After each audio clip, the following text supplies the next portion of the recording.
अस्सलाम वालेकुम एवरीवन। आप ये पहला घर देख रहे हैं जो कि बहुत ही खूबसूरत अच्छा है। इसका फ्रंट व्यू और मेन गेट लगाया गया है। ये बहुत खूबसूरत अच्छा घर है। अगर इसके एरिए की बात की जाए तो ये 3 मरले का घर है।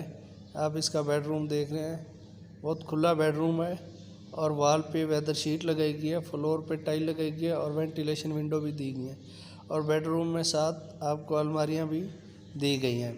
बहुत ही खूबसूरत अच्छा घर है। ये न्यू हाउस घर है। अगर इसकी लोकेशन की बात की जाए तो ये इस्लामाबाद बनी गाला में है, जिसकी डिमांड 45 लाख रुपए है।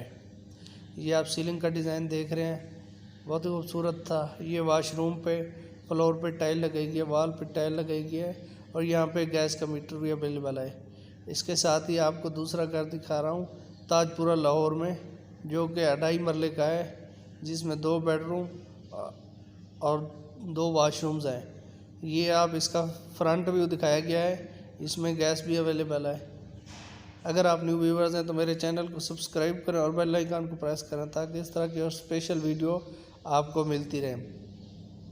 ये बहुत ही खूबसूरत है। अगर इसकी डिमांड की बात की जाए तो इसकी डिमांड सिर्फ 35 लाख रुपए है। ये ताजपुरा लाहौर में है। बहुत ही खूबसूरत घर है और रीज़नेबल प्राइस है। बहुत शुक्रिया। अपना बहुत सारा ख्याल रखिएगा। अल्लाह हाफ़िज़।